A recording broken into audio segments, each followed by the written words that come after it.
Sa mga kababayan natin dyan sa Pinas, mga boxing fans, at mga kapwa ko OFW sa mampanig sa mundo, kumusta po kayong lahat dyan?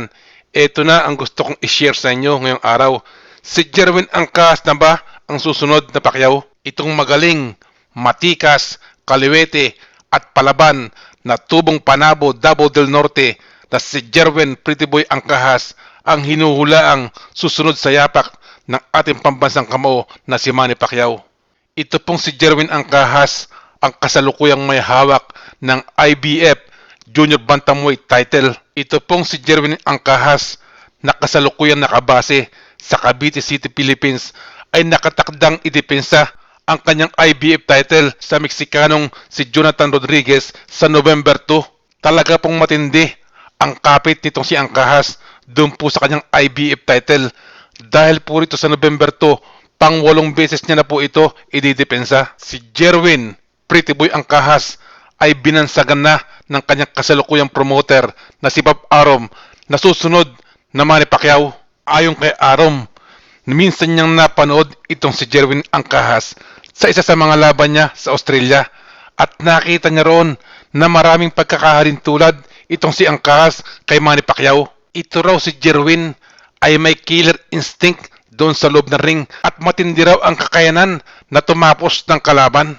Talaga pong matindi rin ang kamao nitong ating kababayang si Angkas dahil karamihan po sa laban ito ay natapos sa knockout. Ito pong si Angkas ay sinusubukang gumawa ng sariling landas sa boxing ring pero inamin din po niya na ang mabigat daw po ang expectation doon po sa paghahalin tulad sa kanya dito sa ating pambansang kamao na si Manny Pacquiao. Ayon pa rito kay Jerwin, mabigat daw po at napipressure siya doon sa mga sinasabi ng tao na susunod siya sa yapak ng ating pambansang kamao na si Manny Pacquiao. Marami pa raw pong taon ang bibilangin para makasunod siya sa yapak ng ating pambansang kamao. Gagawin daw lahat nitong si Jerry Angkas ang kanyang magagawa para at least makalapit man lamang doon sa level ni Manny Pacquiao. Ito pong si Angkas ay katulad ng ating pambansang kamao na isa ring kaliwete. At katulad ni Manny, ito rin si Angkas ay meron ding kapatid na boksingero. Kung ito si Manny Pacquiao ay nagkaroon lamang ng maikling karir sa amateur, ito pong si Angkas ay nanalo ng 2 National Game Gold Medal at sumali rin po ito sa palarong bansa bago po na-recruit ng kanyang trainer manager na si Ruben Jimenez. Karamihan ng laban ng ating pambansang kamao, kadalasan tinatarget niya ayun doon sa bandang taas, sa bandang muka. Pero ito pong si Angkas, ang estilo po nito, kadalasan tinatarget niya ang bodega ng mga kalaban. Pero ang gusto ko po rito para kay Angkas ay sumagupa po siya sa mga dikalibring boksingero katulad po ng ginawa nitong si Manny Pacquiao. Lumaban po siya kay Eric Morales, kay Marquez, kay Barrera at kung sino-sino pang magagaling na boksingero. Sa ganoong paraan, makikita talaga kung gaano kabangis ang kanyang kamao at kung gaano katibay itong si Angkas. Natanong po ito si Angkas kung sino pang boksingero ang gusto niyang makalaban. Pero ang sagot po nitong si Angkas, kung sino daw po ang ilagay sa harapan niya ay iyon ang kanyang lalabanan. Pero may binanggit po itong si Angkas na isang boksingero na talagang pinapangarap din niyang makalaban. Ito po ang matigas din sa bantamweight na si Monster Inoue. Kung talagang puputok ang pangalan nitong si Angkas, hindi po imposible na makakaharap niya itong Hapon na si Monster Inoue. At ganyang hawak siya ni Bob Arum. Katulad ng aking sinasabi, kung talagang magiging maganda ang karir nitong si Angkas, hindi rin po imposible na magkaharap sila ni Lomachenko. Pwede po silang mag-meet sa isang napakagandang catchweight. Ang importante lamang, magkaroon siya ng sunod-sunod na panalo at hindi basta panalo, yung pong very convincing, kung maaari po mga knockout ang ipakita niya para magustuhan po siya ng mga manonood. Bagay na nagpasikat po rito kay Manny Pacquiao dahil ito pong laban nitong si Pacquiao, wala pa pong laban to na boring.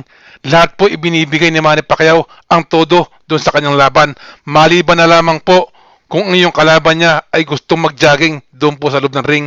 Yung pong patakbo-takbo, paiwas-iwas, ayaw pong makipag-boxing.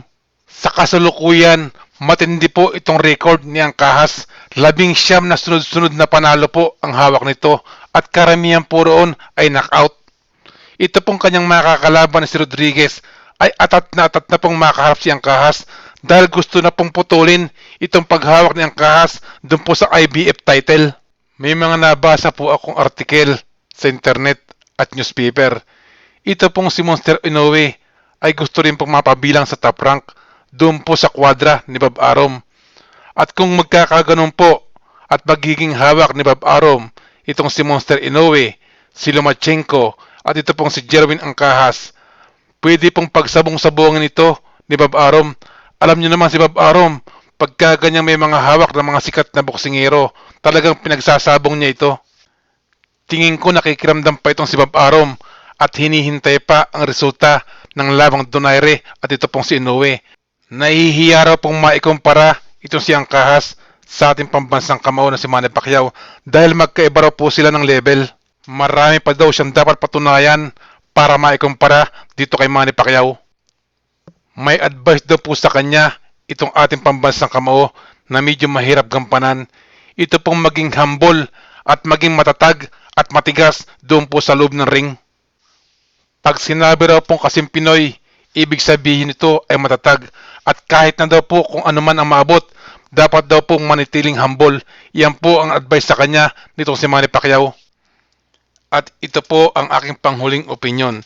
Ito na nga ba si Jerwin Angkahas ang susunod na Manny Pacquiao? Kung ako po ang tatanungin nyo, mayroon pong pag-asa itong si Jerwin Angkahas kung makukuha niya po itong sipag at tiyaga ng ating pambansang kamao na si Manny Pacquiao. Bukod pa po sa talent sa boxing nitong si Angkahas, maganda na rin po ang naging pundasyon nito. Marami na rin pong exposure to sa mga international fight, pero mayroon po siyang experience na dapat makuha. Ang experience po na magandang makuha nitong si Angkahas ay yung mapasabak po siya dun sa mga elite fighter. Iba po ang nakukuha at teknik na napupulot dun po sa mga bigating boksingero. Mas gagaling pa po siya kung kapwa niya magaling na boksingero ang kanyang makakaharap. Kung mabibigyan po siya na magagandang laban nitong si Bob Arum, hindi po yung mga pipitsuging boksingero lamang. Kung mananatili pong humble at ibibigay niya itong 100 focus sa boxing, maari pong magkaroon siya ng pagkakataon na maging isang Manny Pacquiao. Pero po sa kasalukuyang karir nito si Angkahas, marami pa pong pwedeng pagdaanan nito para po maakyat niya yun na akyat na ni Manny Pacquiao. At panghuli, kung ako po ang kaibigan nito si Jerwin Angkahas, tatapikin ko po ito sa balikat at sasabihin ko, Brad, mag-ingat ka dyan kay Bob Arum. Ngayon po kasing bistado na natin ito mga karakas ni Lolo Bob, dapat po siya mag-ingat doon po sa karir niya. Sa bagay, bilang co-promoter ng mga laban itong si Angkahas ay itong MP Promotions, kaya sa tingin ko, mabibigyan din ito ng advice ng ating pambansang kamao. So yan lamang po ang gusto kong i-share sa inyo ngayong araw sa mga kaibigan natin dyan sa Pinas, mga boxing fans at mga kapwa ko OFW na mataas ang aking respeto. Kung nagustuhan niyo po itong aking video, like at kung po pwede rin po, mag-subscribe na rin po kayo. Maraming salamat po sa inyong panonood. Shout out po kina Dave DB, Romos Ford, Mings Pambuena, George Panda, Jason Da Silva, Cheryl Murillo, Missy Jane Rosales, kay Pastor Christopher Nicodemus, Odex Lando, Porong Bakal, John Briggs, Sean Patrick, Barlesed at dito po kay Nicole Jane. Maraming salamat po sa pagsuporta nyo sa aking channel.